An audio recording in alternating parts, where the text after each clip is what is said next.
Duda kiti na inspirar, iti panagbiag ti awawagan tayo at the People's Pope ani Pope Francis. Manipod iti panagserbi na iti namarswa, agingga iti awan sarday akararag na, kinasimple, ken nakita ti kinatalos ti puso na. Iti January 2015, panagpisita ti Santo Papa dito Pilipinas.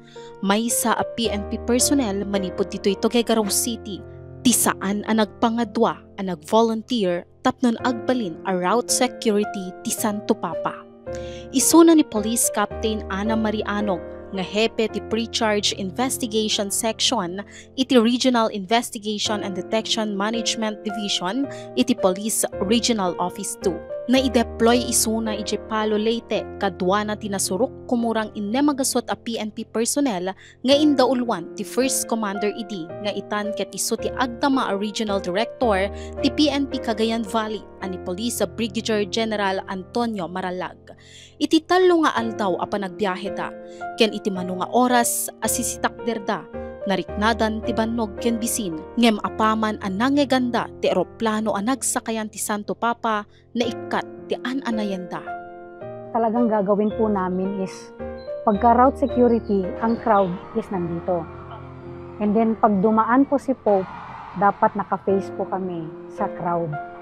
Pero hindi mo po talagang maiiwasan na lumingon po sa kanya kasi sabi ko nga, grabe naman tong mga crowd na to, parang hindi ko ma-explain yung nila yung feelings nila na gustong-gusto nilang makita si Pope. Pero nung dumaan talaga si Pope sa likod ko po, grabe yung feeling, hindi ko po ma-explain, talagang tumayo po yung balahibo ko, umiyak po ako. Tumulo po yung luha ko. Indeskribir ni Captain Anog ti Gundaway ang nakita na ti Santo Papa a milagro. Kabayatan nga minti ibibisita ti Santo Papa idi Leyte. Ket isumet as si Mangbay idi ti Bagyo Amang ken naisentro ti lugar iti pagsenyalan numero 2. Ken saan pay ang ipak ni idi ti namsaakan ti Super Typhoon Yolanda idi 2013. Ang pinaka naalala ko lang po, ma'am, is compassion. Compassion, tapos nabanggit din po niya yung resilience.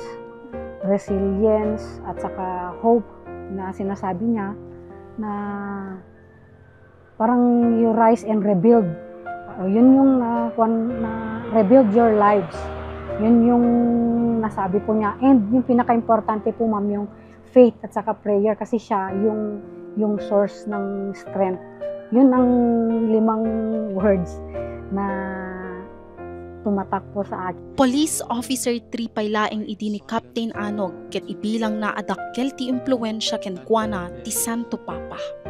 Ito po, ma'am, ang pinaka maganda na nangyari nung after ng visit. So 2019, sumubok po ako mag-apply for lateral entry. And ano ang mga dala ko? Siyempre prayers. Tapos ano pa? Yung nag-iisang panyo na ginamit ko nung nag-visit si Pope Francis. Yun po yung panyo na winagayway ko sa loob ng aking raincoat. Yun po yung isa po sa alam ko po na naging swerte ko po nung nag-exam ako sa lateral. Eto ngayon po, police captain na po ako. Idi Abril 21 iti agdama atawen, pimusay ni Pope Francis.